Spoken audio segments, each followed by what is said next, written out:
Well, thanks everybody. And I really want to thank the CSA for hosting it tonight and all of you for taking your time to come here.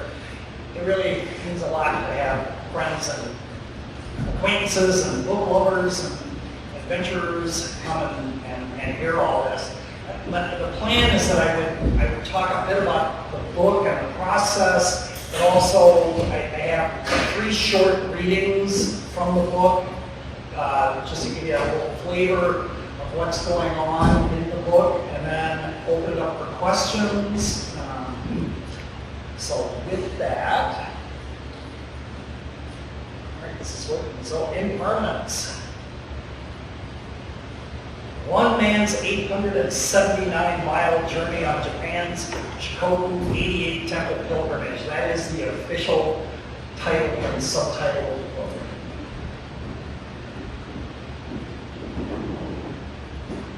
This was a guy from the Netherlands that I met on the second day out, and then we hiked the third day. He was in much better. He was older than me, but he had much better shape. He was a true Buddhist. I had Buddhist leanings, but I am not a practicing Buddhist. So when people hear about my book, they usually ask, why? Why did you do this? And why would anyone fly halfway around the world, spend 46 days walking alone? I did it all by myself, around an island in Japan. Why is that 879 miles? So this is Japan, and much like people in Japan don't, I mean, when they ask where you live, I usually said Chicago. I live in Madison, Wisconsin, but they knew New York, they knew Los Angeles, and they knew Chicago. And some of them did know things like Milwaukee, but before I'd been to Japan, I didn't know Tokyo, Osaka, those places. So Tokyo is right here, Osaka down here a little bit, Hiroshima down here. Nagasaki is actually on this island. And the island that I was walking on is this little island here. That's the island of Shikoku. So, why visit 88 temples, as people ask? And maybe, most importantly, what were you hoping to find when you did it? And the truth is, I really wasn't sure when I left Madison. So, I left 1st of March, 2018. I lost an entire day getting there. So when I left, it was March 1st. I had only 7 hours of the next day because of change in days and stuff. And I landed in Tokyo and then took another plane over to Shikoku. So this is the route. There's no rules on this exactly, so you're supposed to go to all 88 temples. You're supposed to go to the one you started at to finish. I did it going clockwise. Some people go counterclockwise, so I would sometimes run into other pilgrims as we were walking. So this idea had been growing in me for years. So in the 90s, I was working as an engineer, and I traveled to Japan 10 different times on business, and I just loved Japan. I loved the culture, the people, just the mix of ancient traditions along with modern life. So the engineers I worked with over there, they used to say that we were the ones who were invented, the Americans, but they were the ones who perfected them. So they would take our ideas and then work really hard to make it really, really good, which they did. So years later, I'm watching PBS on a Sunday afternoon, and this documentary pops up about sacred journeys. And you can still, I don't know if you're a PBS member, whether you can still find it. I found it on YouTube. I have a website. I have a link to the Shikoku episode. But they were doing the Camino, which many people have heard about in Spain. They had going to Jerusalem, going to Mecca, And they had Shikoku, and I saw this, and I just was like, I gotta do that. I don't know why, but I gotta do it. And I was teaching, and I was in okay shape. I was still downhill skiing and water skiing, but I was not a hiker, so I needed to do something. So, for whatever reason, I got all this gear. It took me a couple of years. I planned this out. I spared no expense to get the lightest possible equipment. So this is ultralight gear, along with, you can see I have this Goal Zero. It's a solar-powered battery pack. This is 2018, so it was pretty heavy. Half my weight was electronic. I had a small Surface Pro that Microsoft makes as a computer, and I had a full 35 millimeter professional DSLR that I used with one 24 to 70 millimeter lens. So, but I had a full pack of water. I had about 40 pounds. But that all packed up in that neat little bag there. So that's what I carried. I'll tell you the first time when I got to Japan and I get off the plane and I get to Shikoku and I had a little extra time and I'm like walking around and like I had not walked with all this weight and I just about fell over. It was so heavy. So then came the first day, and I started walking, and I visited 6 temples. I was pretty hungry most of the time. If you go to Japan and you go to Tokyo, Osaka, any of those places, there's English everywhere, and people speak English. Shikoku is very rural, and they don't speak English. They don't have English below their Japanese things. They don't have plastic food in the windows, and so I couldn't find food for a while. So I was pretty hungry.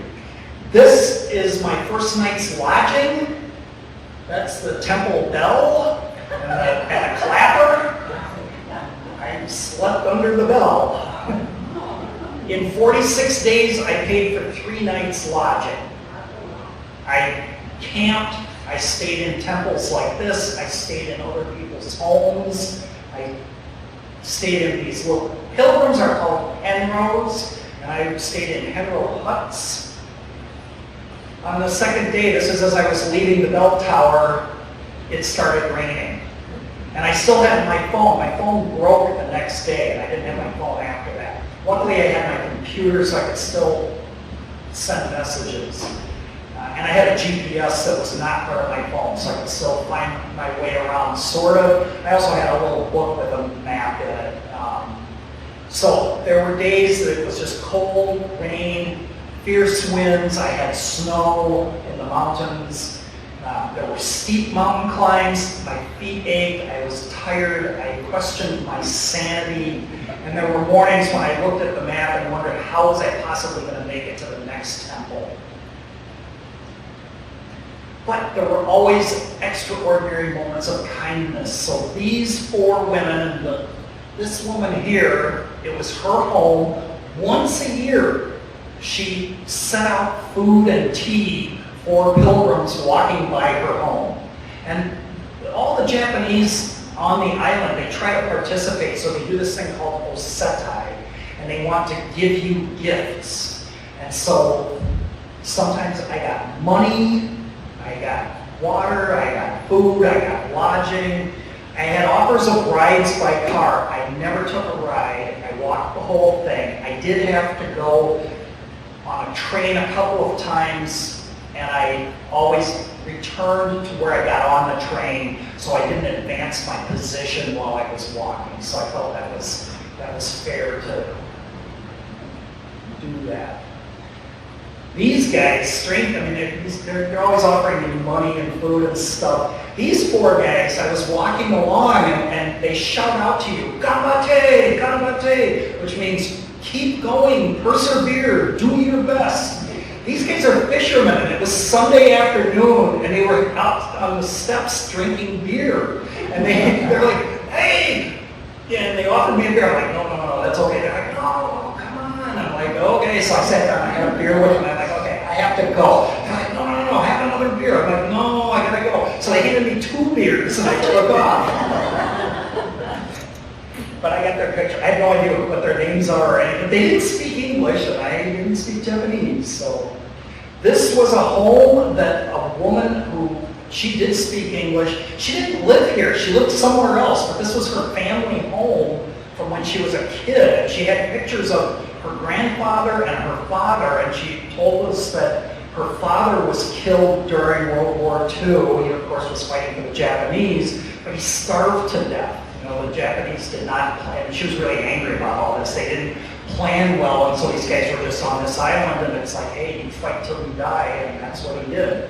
So she had a picture of him in the house, and all she asked was that we not smoke and drink in the house, and I didn't smoke, and so we sat out on the porch and drank while we were there, but we were always having a beer at the end of the day.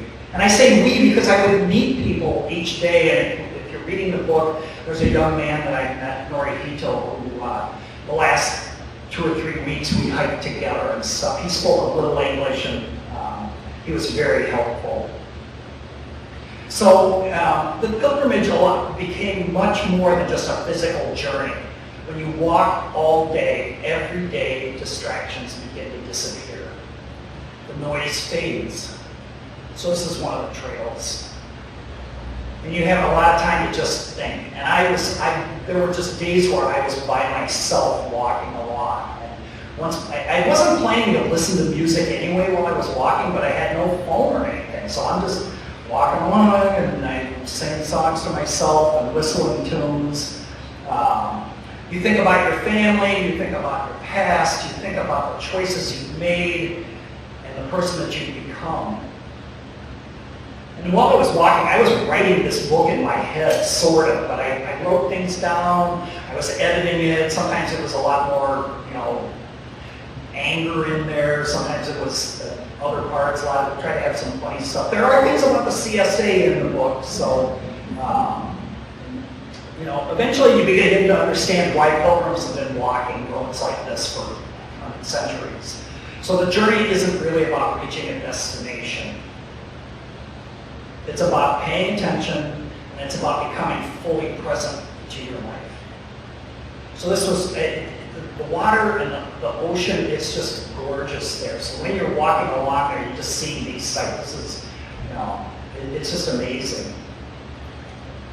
This photo actually inspired the title of the book. So I was posting on Facebook. Some of you may have followed me while I was doing this. I had people, when I got done there, like, what are we going to do now? Like every morning I get up, because I would go to bed and I would post things. You guys would all wake up here at the same time and read what I've been doing and send me messages. And I did those when I woke up. And I posted this picture, and a friend of mine in Madison, she just wrote one word back, Impermanence.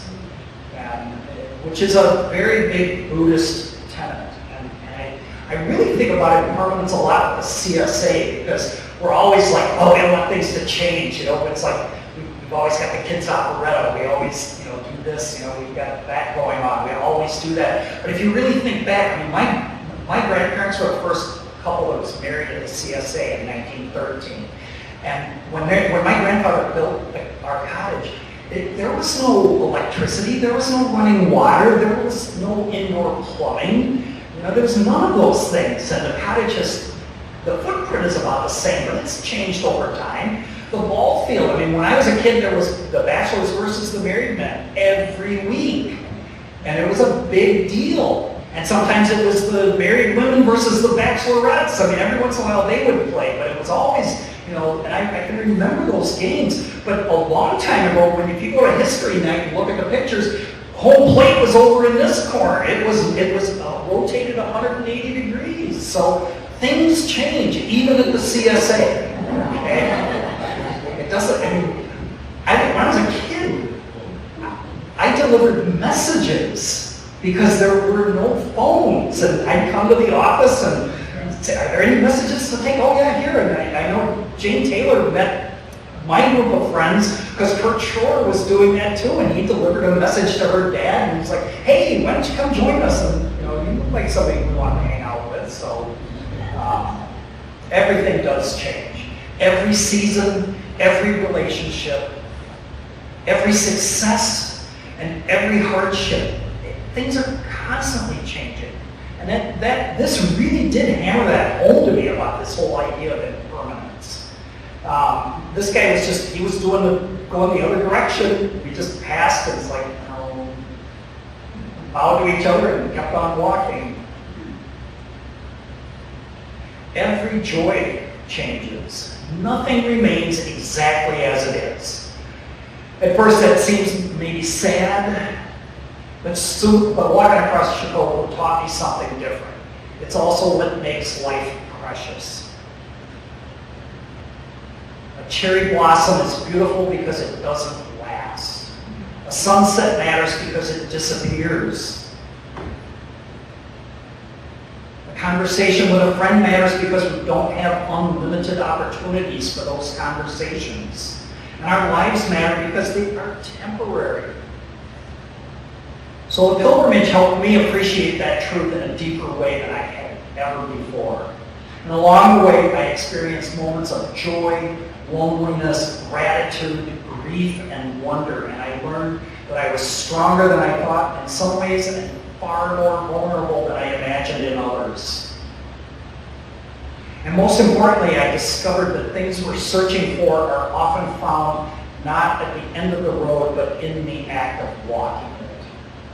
And when I returned home, friends kept asking me to tell the stories. They wanted to know if I was having coffee with them or at family gatherings, social events. And every time I told one story, another would follow, and eventually I realized the pilgrimage had given me something worth sharing. And that realization became this book. And I'll tell you that the book, it's 8 years since I did it. I did this in 2018. And last year, in 2017, I went to a talk at the University of Wisconsin by a guy named John Francis, and he wrote a book called Planet Walker. John Francis is an 80-something-year-old black man who, when he was in his 20s, he lived in California, and there was a big oil spill, and so he decided to give up fossil fuels, so he would walk everywhere. Then, a couple years later, he decides, on his birthday, I am just going to listen to people. I am not going to talk today. And so he just listened. And it went so well, he's like, I'm going to do this all week. So he didn't talk for the week. 17 years later, he finally speaks. But for 17 years, he was silent. And for 22 years, he kept walking without any fossil fuels. In the process, while he wasn't talking and wasn't using fossil fuels, he decides, I want to go to college. So he walks from California, I think it was in Santa Barbara, up to Oregon to go and get an undergraduate degree. And then he decides, I would like to get my master's. So he walks to Montana. And then he decides to get a PhD, and he walks to Madison, Wisconsin. And all the time, while he's this single black guy in rural America walking along and with a backpack and a banjo and not talking. And he was so inspiring. I went home, I literally was possessed. I started writing. And I wrote 50,000 words over the next several days. And I was like, I've written a book. And I sent it off to some friends, including Julia, and they all came back and said, you need more of you in this book. And so I wrote 50,000 more words, and then I started editing it and having people read it and stuff. And eventually I did go hire an editor, and we worked for 2 months on editing the book, and then I wasn't quite sure what to do. So Impermanence is certainly a travel story, it's an adventure story, it's a story about Japan, about pilgrimage, and walking long distances. This was a place I stayed. I showed up there in the middle of the night, and I went to sleep, and the next morning the guy comes in and said, oh my God, there's someone here. But, just gorgeous scenes along the way. But more than anything else, it's a story about being human. It's about uncertainty. And it's about resilience. I really learned what it's like to be unhoused. I was homeless for 46 days. I did not know where I was going to sleep that night. And there was one night where I got to a place where I thought I could sleep, and there was no place. And so I went to the train station, and I just tried to go to sleep on a bench. And I sent a message to this kid, Norihito, and I said, I'm at the train station, there's no place to stay. And he wrote back and said, don't worry, I'm coming. And he showed up about an hour later, and then we found a place that we could do a little stealth camping. And he went and talked to somebody, and he's like, okay, come on. And so and then we're standing there, and I'm like, what are we waiting for? It's like, we're waiting for them to go home. And then once these people left, then we went behind the building, we just like put our sleeping bags down and went to sleep for the night, got up early and beat it before anybody saw us. It's also about kindness. I mean, you would meet people, you would meet them for 30 seconds or a minute or a day, or with Norihito, he kept coming and going in my life. And I'm still in contact with him. Not frequently, but I did tell him about the book and stuff. And so tonight I'd like to share a few passages from the book and tell you about some of those people and places. And it's about learning to let go. So this was, this is a free hut. And it was like a 2-story hut. And this was like the second night with Norihito. So I met him the night before with those fishermen with the beers. And so I came here, I didn't think I'd see Norihito, but I got him a beer just in case he showed up. And he did show up. But we had this all to ourselves. And it's like, what a view. Got a quick selfie there. So thanks again for being here, and let's read a few passages. Are there any questions yet? Because I'm going to read like just some short passages, and all about questions. So this is from the first day. Day 1, crossing the threshold. March 4th. You only lose what you cling to. That's by the Buddha. I woke in Tokushima, jet-lagged, but buzzing with adrenaline. After nearly 24 hours of travel and a restless night at the Toyogo Inn, I had arrived. This quiet city on Shikoku Island, framed by sea and mountains, was the starting point of the 88 temple pilgrimage I dreamed about for nearly 3 years. Looking out the hotel window, a quiet certainty settled over me. This was no longer an idea, it was real. I hadn't come only for temples and trails, beneath the logistics and flights and gear. What's that? And guidebook was a longing I hadn't yet put into words. I do it like this. So. A hunger for stillness that couldn't be found in ordinary days.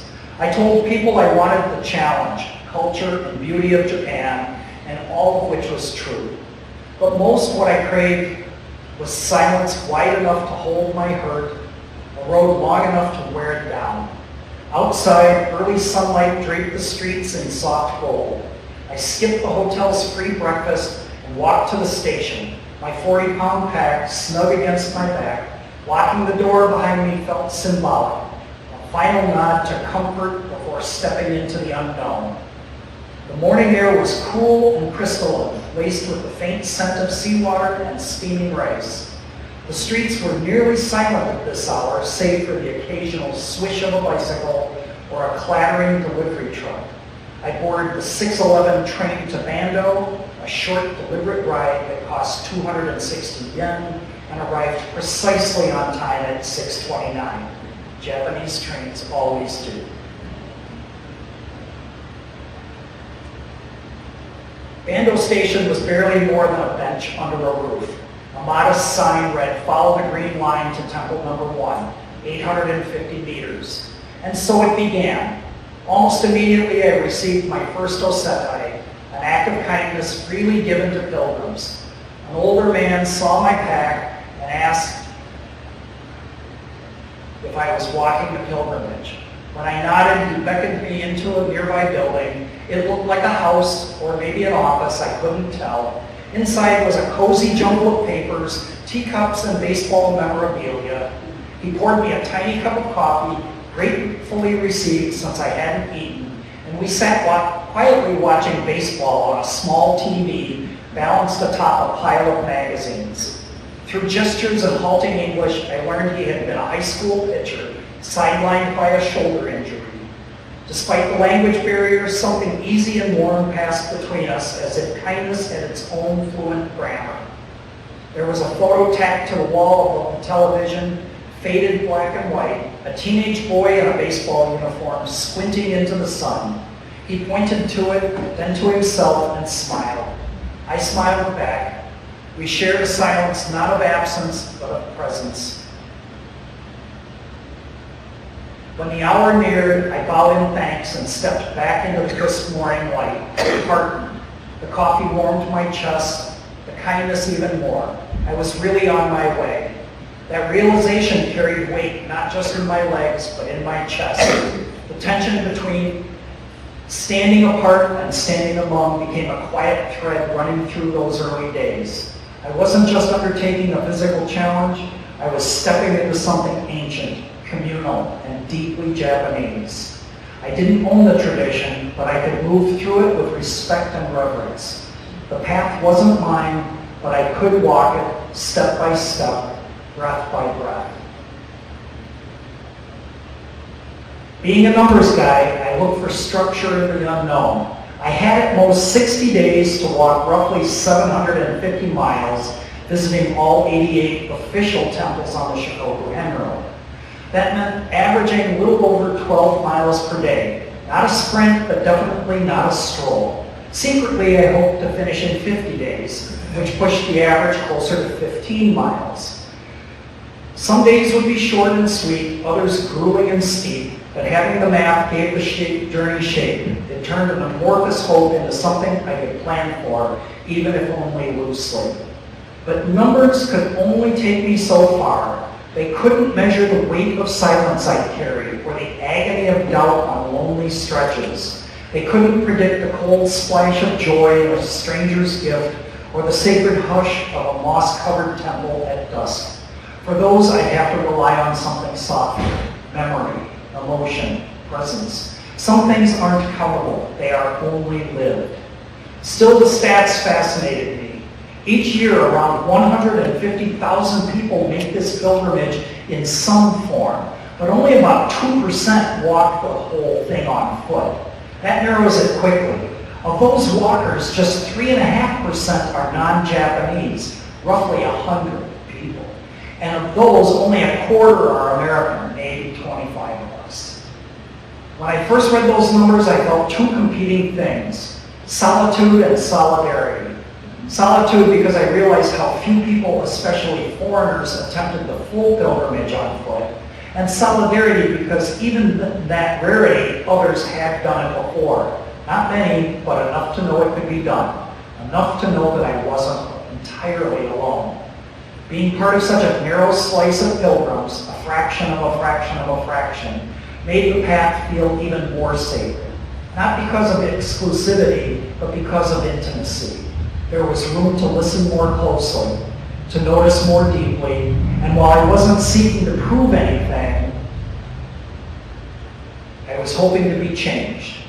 The map gave me clarity, the walking route offered meaning, and somewhere between those two, between precision and mystery, I hoped to find what the pilgrimage was quietly waiting to teach me. Wasenji, Temple 1, was less than a kilometer away, but the walk felt momentous. This wasn't a commute, it was a crossing. The temple grounds were hushed, incense curled in the early light. I paused at the gate, flooded with the nervous anticipation of a student on the first day of school, unsure of what to do, but certain it mattered. At the temple shop, I bought my gear: an ozuru, the unpretentious white vest that marked me as a pilgrim, a wagesa, a narrow stole, this is a blue stole here, or an orange stole that the model is wearing, traditionally worn by lay practitioners. A tsujigasa, the wide conical sedge hat meant to shield both from sun and ego. And I'll tell you, this thing really worked for rain. Like it was, I had plastic on it, but it sits on top, kind of like a pith helmet. And so it ventilates around, so you're not getting super hot. And the rain would fall. I was very comfortable with it. The only thing I needed to do was get a headband eventually, because it wasn't very padded. But otherwise, I also picked up some incense, a sumafuda, which are the small name slips I would leave at each temple, and the Nokiocho, a book in which each temple's calligrapher would inscribe a stamp bearing witness to my passage. Lastly, I purchased a Zudabukabu, a small white bag to hold all these sacred things. I didn't bring those, I left them in Madison, but I have all of those still. And especially the Nokiocho. I mean, that thing, every temple, they would write calligraphy in it, they would stamp it, and it has a lot of meaning to me. Day 7, cradled between worlds, March 10th. All conditional things are impermanent. And one sees this with wisdom, one turns away from suffering. That's from Buddhist scripture. I woke to the soft rustle of wind through the trees, a melody of birds waking, and the quiet stillness of morning. The night had been colder than expected. I had bundled myself in layers, socks tucked tightly and a hat on, but my body was rested deeply. My body had rested deeply nonetheless. The silver light of dawn filtered gently through the tent as I unzipped it slowly, savoring the transition from sleep to waking world. Mist clung to the grass like a secret, as if nature too held its breath before the day began. It felt as though I had woken in a surreal realm, cradled between two worlds, the fading hush of night and the impending stirrings of the day. I'm still trying to figure out how this all goes.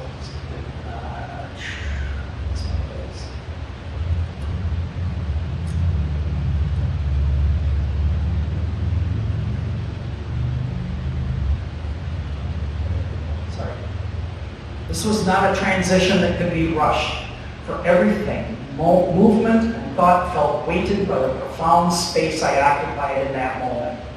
It was in this quiet before the world fully awakened that I felt the weight of both my journey and the news that awaited me.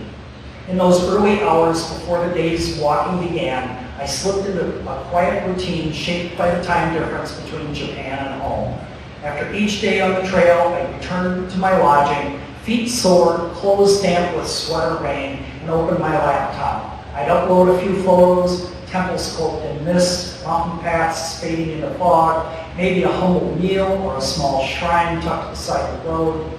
I'd write a few short reflections, a line or two at most, and tally the miles I'd walked. Then I'd post it all to Facebook, sending it out like a message in a bottle.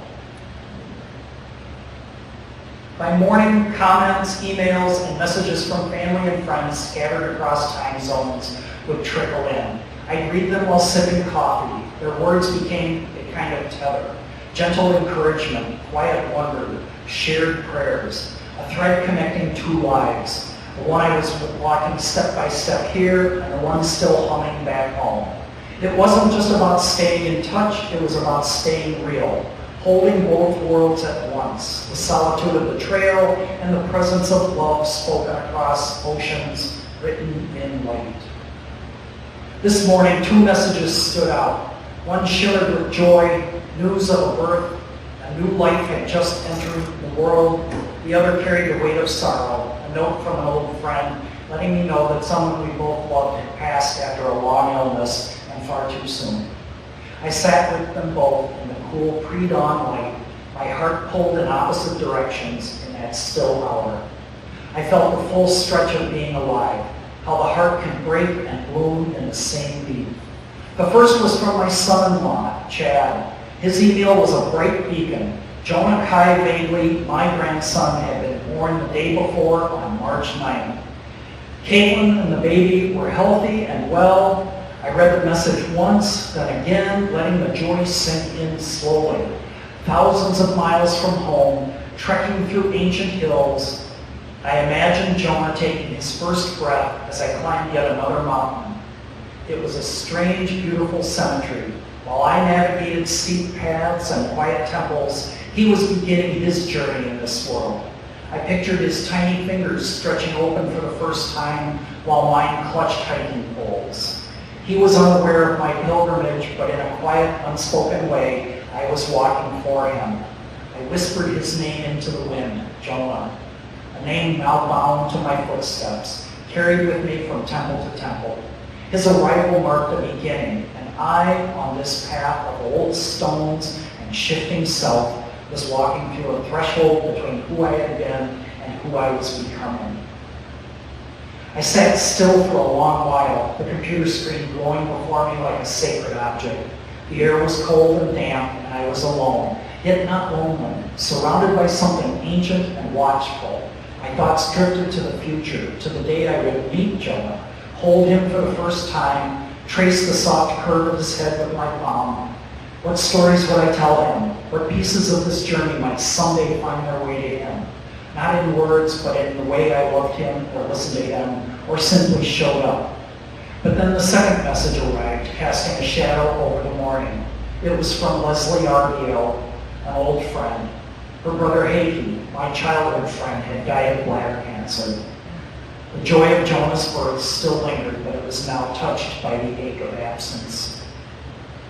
Heikki and I had known each other forever. Our families shared summers at Crystal Lake in Michigan, 4 generations tied to the same stretch of shoreline. We chased each other through maple woods, dared each other to sneak through the cemetery at night, laughed until our ribs hurt, built forts from driftwood and moss, and swam until the world turned to gold under our eyelids. The lake held our joys, our quarrels, and our childhoods, as surely as it held the moonlight on its surface. Now Heikki was gone. A quiet door had closed, and its echo reached me even here, half a world away. I felt his absence, not as emptiness, but as presence. He was suddenly everywhere, in the hush of the forest path, in the hush between the temple bells, in the scent of damp pine and rain-slicked stone. His death, though distant, felt intimate, a reminder of how fragile, how fleeting, how sacred it all is. Birth and death, arrival and departure, one life beginning, one life ending. The 2 messages sat side by side on my screen, yet they also sat side by side in my chest. The joy didn't cancel out the grief, and the grief didn't overshadow the joy. They lived together as they do in all of us, whether we acknowledge it or not. On the trail that morning, I carried them both with me, Jonah and Heikki, one in the future, one in memory, both held in the breath between footfalls. And for the rest of the day, I walked differently, not faster, not slower, but more aware of time, of fragility, of grace. The path didn't change, but something in me had. As I walked, I thought of how the trail had carried me up steep mountains and down into valleys. Each climb was a struggle, each descent a lesson in humility. The metaphor with all its juxtaposition wasn't lost on me. Birth and death, climb and fall, joy and grief.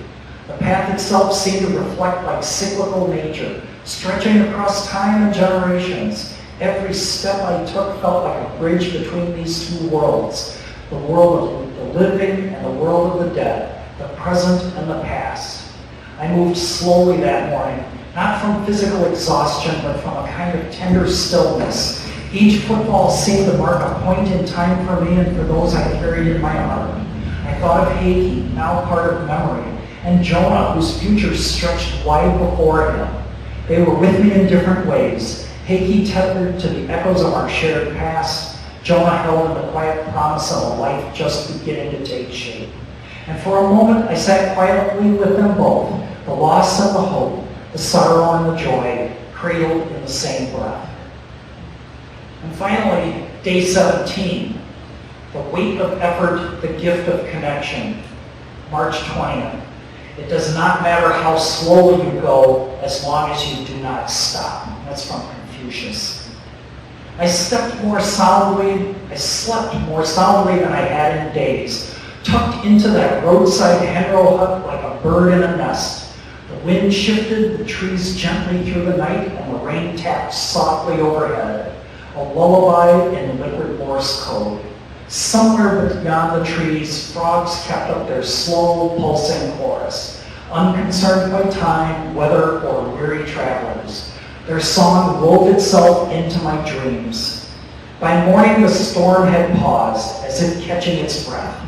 A stillness hung in the air, dense and gray. The forest dripped around me, the silence pierced only by the creak of my pack straps as I prepared to leave. My body felt stiff, but functional.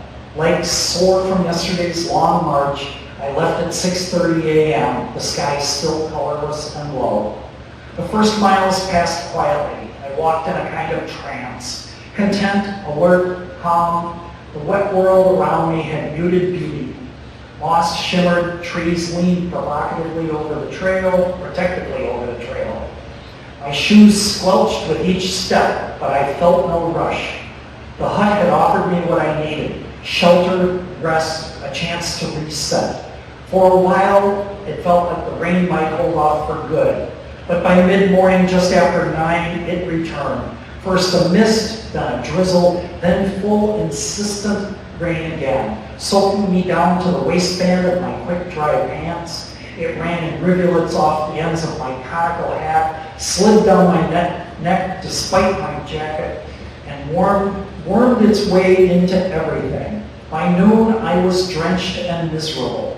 My legs, already fatigued, began to ache with a deeper stiffness, and that's when I hit the first climb. It was a brute. 720 feet in just half a mile, and so steep it required ropes on either side of the trail. Some sections tilted upward at a nearly 80% grade. It was less like hiking and more like hauling myself up a ladder made of slick stones and mud.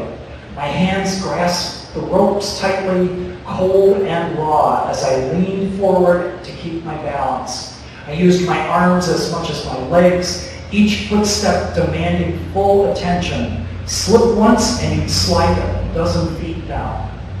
The second climb, longer and higher, followed soon after, over 1,100 feet in a mile.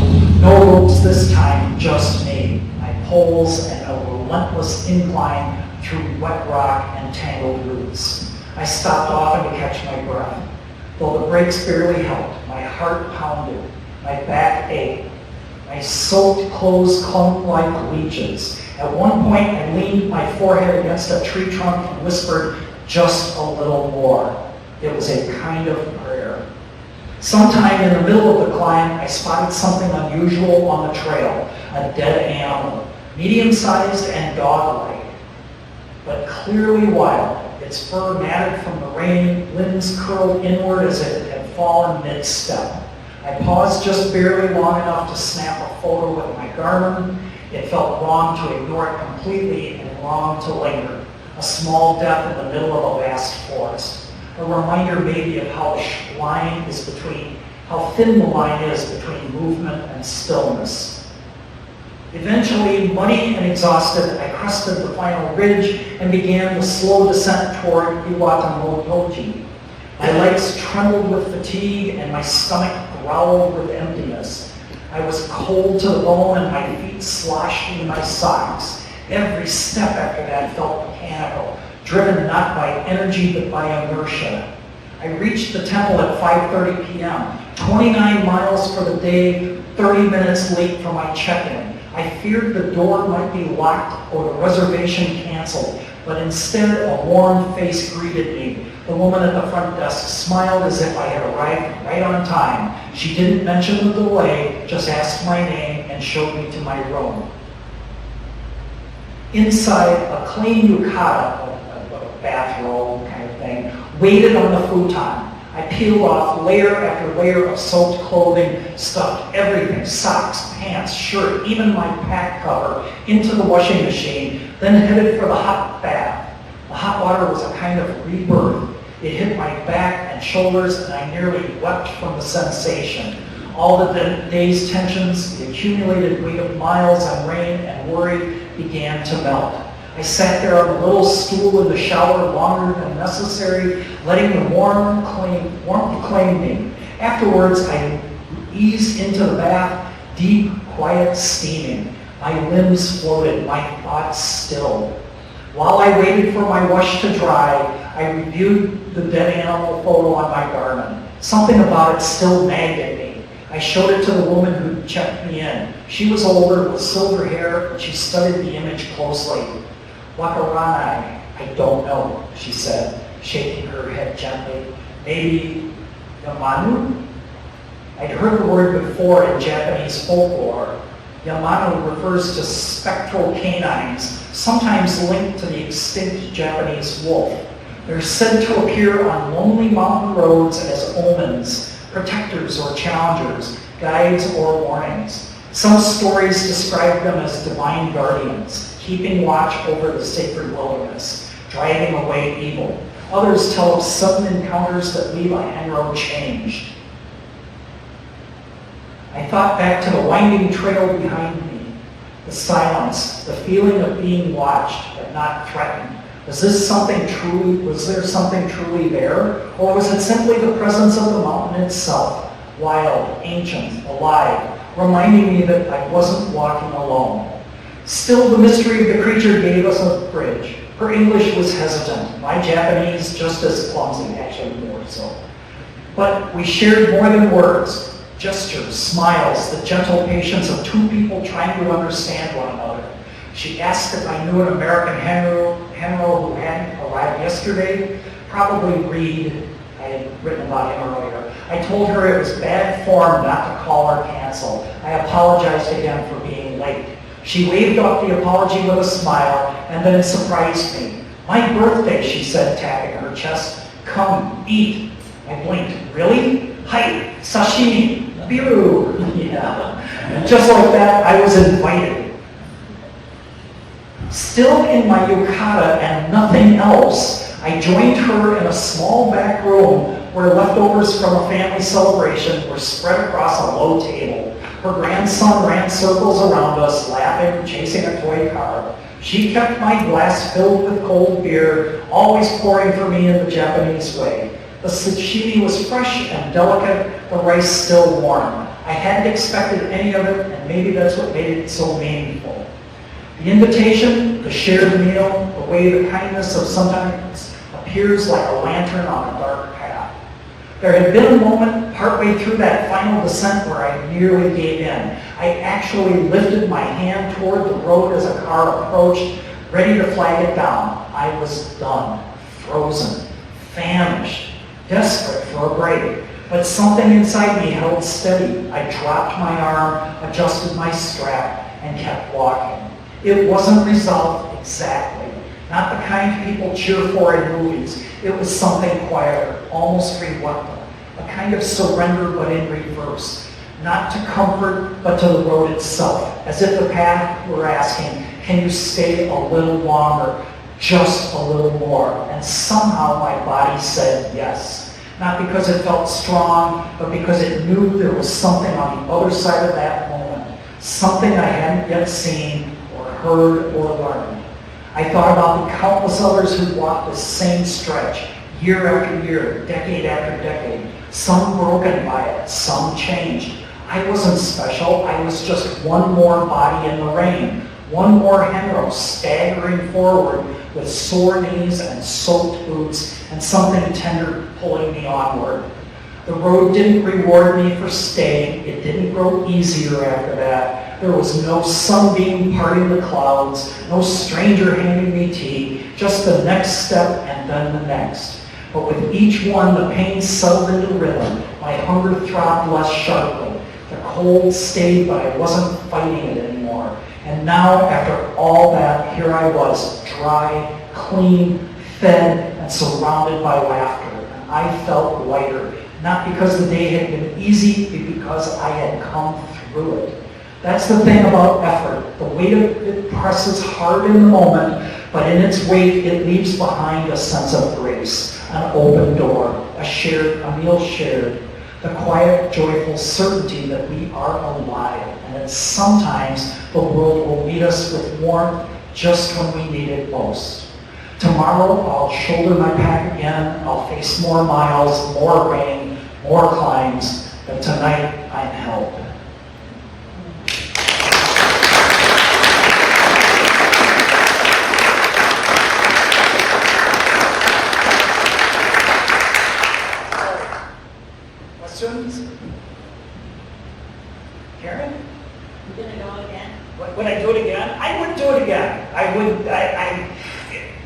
don't think I could do it the same way I did it. Part of it is because of COVID. So with COVID, I did it in 2018. COVID started in late 2019, and by 2020, Japan was shut down, and there was no one doing the pilgrimage. And when it reopened, they closed a lot of the huts, and they were a lot more stringent on camping and stuff. And so I'm on a Facebook group called it's like the 88 Temple Pilgrimage Penrose, and they've asked us not to say anything about camping. So there are official campgrounds, but when I did it, you could go and camp in those places. So I'd have to do it differently. I did, my knees held out, but after that, I had both knees replaced. I don't think it was just from the pilgrimage, but it certainly added to it. My knees are fine. I also have my back done, so I'm ready to go. But I would do it again. Martin? I'm still reading the book, but what I keep going through every chapter is when I'm really hungry. Did you lose a lot of weight through this? And Martin asked if I lost a lot of weight. I lost 35 pounds doing this. And I ate everything I could while I was doing it. And the first day I was like having trouble finding food, but I did find food. The second day, man, I was just starving. And I got to this little place, maybe that was the third day. I got to the end where I met that guy from the Netherlands. I couldn't go back and get food. And he actually went and got food for me, took pity on me.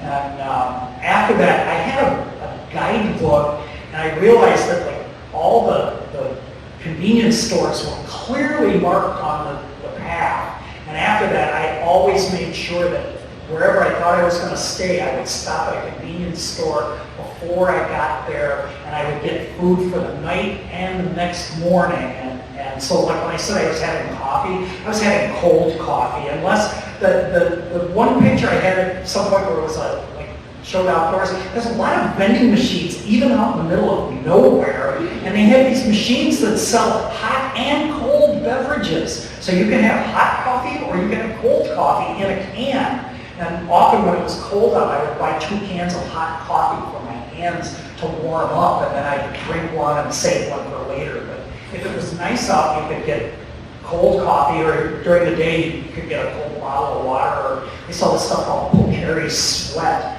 which is kind of like Gatorade. We could get that. So I would buy stuff out of the vending machines, and then have people give me things too for drinking. Other?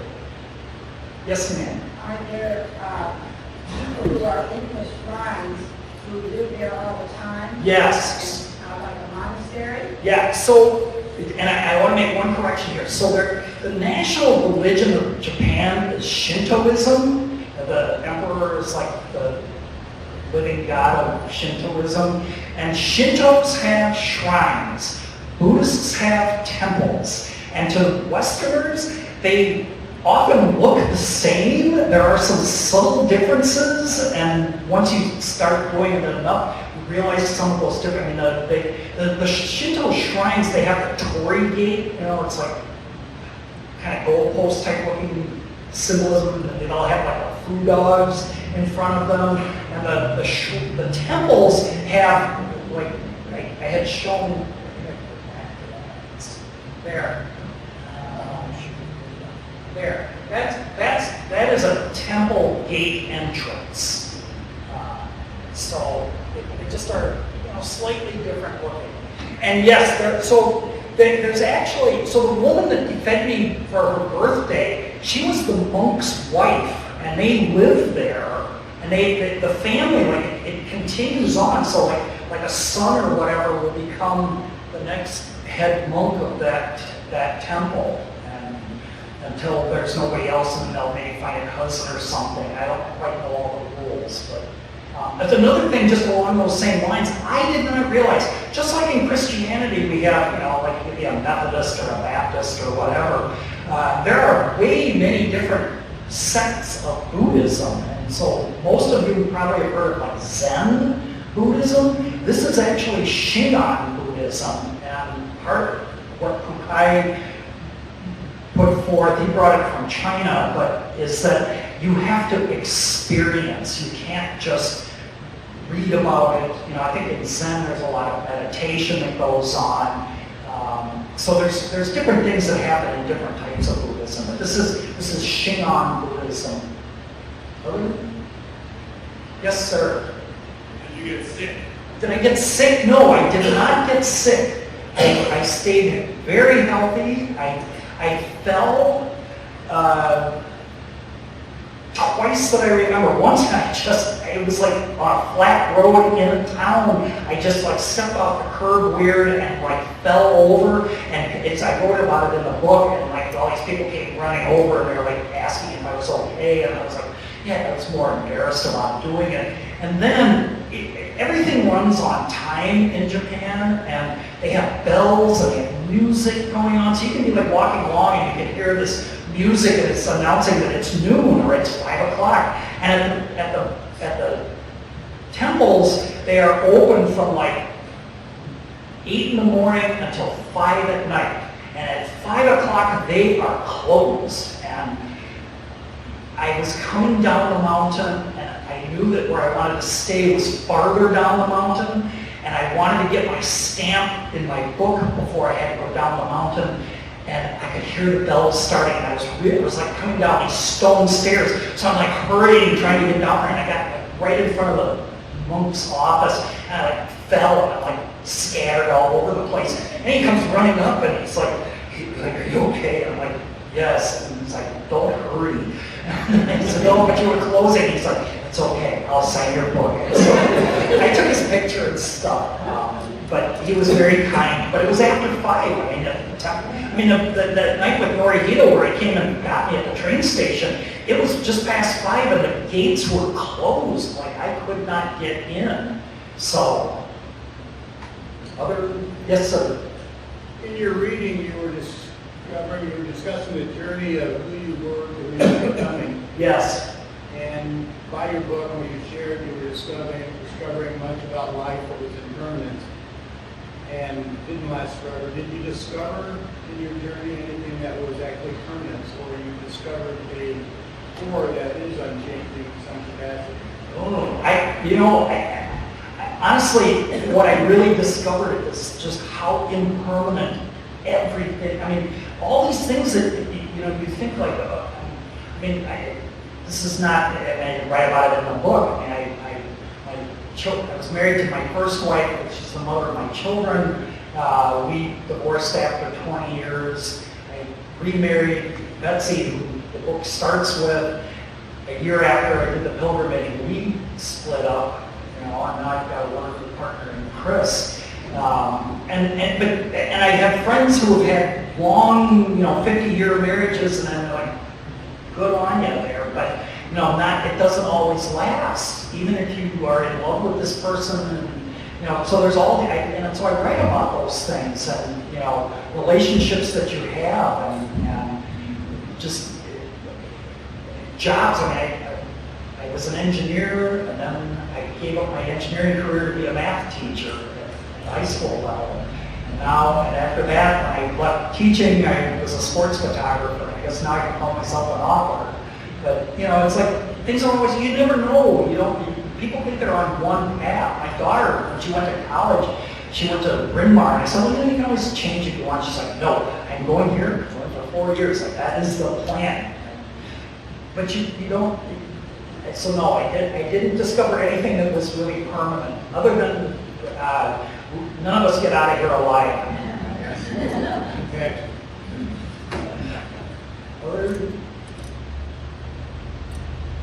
Mark, What did you budget for? Let's see, what did I budget for? I had a lot of points, so I paid for my airline tickets with points. I think I had budgeted, I want to say a couple $1,000s to do it, because I knew I was going to camp a lot. And I knew that the stays were, they're still around like 10,000 yen. Yeah, they're like if you were going to stay in a Japanese inn, you'd get like breakfast and dinner, and a bed to sleep in. It might be like 8,000 or 10,000 yen, which when I was there was 80 some to 100 some dollars a night. And I knew that for 46 days I couldn't do that every night. That's one thing that's happening right now, that the yen is really weak against the dollar, so it's a good time to go to Japan. And so they're seeing this big influx of Westerners coming, and they are really, if you go, please try to be well-mannered. I mean, don't be, don't act American, try and understand what the Japanese are. I mean, this guy Rita was talking about, like he didn't show up. And that was, I mean, for us, we'd just be like, yeah, whatever. But like to them, it was like really an insult, and they were worried and stuff. Did you ever feel threatened? Never. Japan is unbelievably safe. I mean, you can, when I traveled there on business, my boss left his camera on the train, and we got out of the train station, he said, oh, I forgot my camera. We went back and they had it. My computer broke one night. I mean, that was just a disaster then, because I had no phone, no computer. I'm like, now what? And so I write about this whole thing in the book, but I took a train into the next big city, and eventually got my computer fixed, got back, got on going, and I met up with Norihito and realized I had lost my guidebook. And I'm like, oh my gosh, what am I going to do? So Norihito gave me his, and when we got to the city that I got my computer fixed, I went to the train station, and they had it. And I got my guidebook back. They're like very honest, and they don't. So no, I never felt threatened. And even back when I was going on business and in big cities and wandering around, no worries at all. And I even saw, I don't know how many of you have tattoos. One of the things I write about in the book is going to the onsen, which is the hot springs, and I love going to those, especially after a long day and you're dirty and you need to take a bath. And many of them have signs that say no tattooed people. And it's actually a way of keeping the Yakuza, the Japanese mafia, out of there, because they have full body tattoos, but they don't go by like, oh, you have a lot of them. I mean, if you just a small one and you can kind of cover it up, they're okay, but they're pretty serious about that. So, Julie? Were there porta potties all the time? I never had a problem with a bathroom break. That was, I don't know, I'm fairly regular, so, I didn't have a lot of issues that way, but I don't remember actually having to go find a tree to pee behind while I was on the trail. And yes, there were,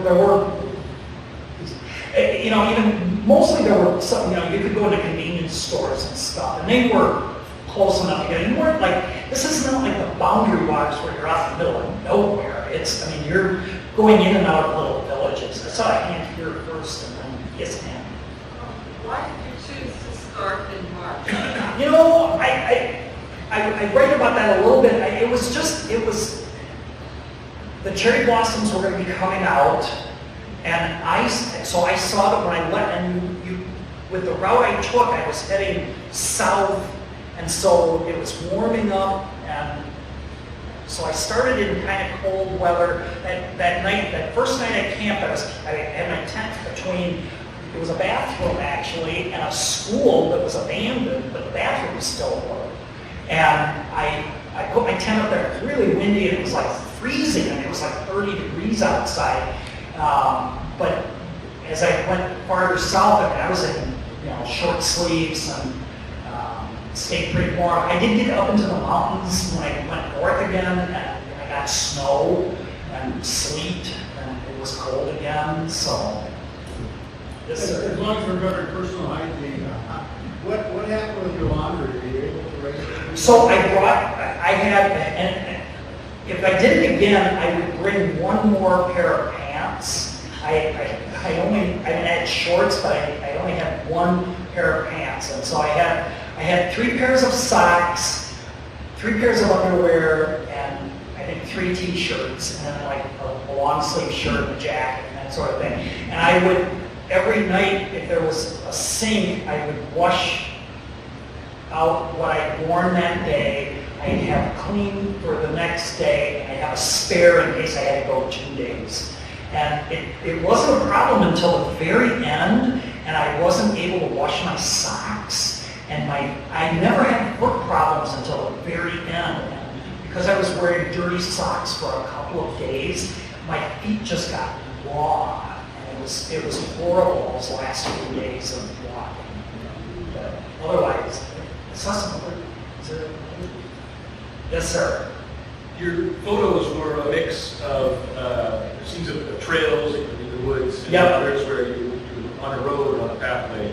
What was the balance No, of it's trails to? it's probably like 70% roads, like, and 30% mountain trail. Some of the roads are pretty, like, not much more than a trail, and it's broken up. I mean, you would not want to be driving fast and in a nice car, but it is a lot of road walking and going through villages and stuff. And these villages, I mean, it's very rural. It reminded me of like being in like rural Tennessee or rural Kentucky, where a lot of poor people and abandoned buildings and schools that are closed and that sort of thing. But still a lot of kindness. I mean, I went to one place where I got into this village, and I was supposed to be able to camp at an old school, and they were working on it. And I said, Henro, and they're like, so, I'm like,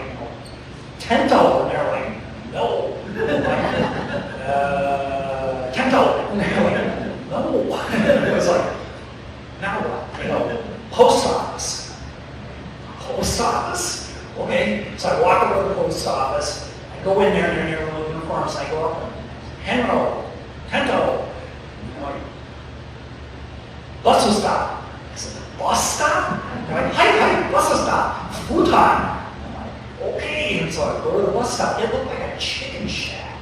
And I go in this thing, and there's a futon. So I set up my night setup. And while I'm sitting there, some fisherman comes by with the best sashimi I had ever had. And it's like, he's got a little container with sashimi and chopsticks and soy sauce, and that was my dinner for the night. And so I mean that kind of thing isn't all the time.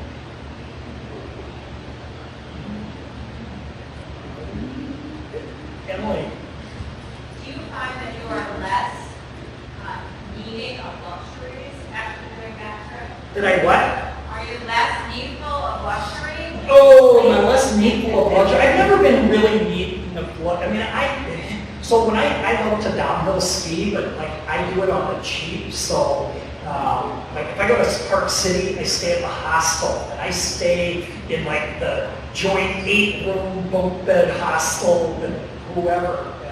And it's like, okay, I went there to ski, not to have a luxury event there.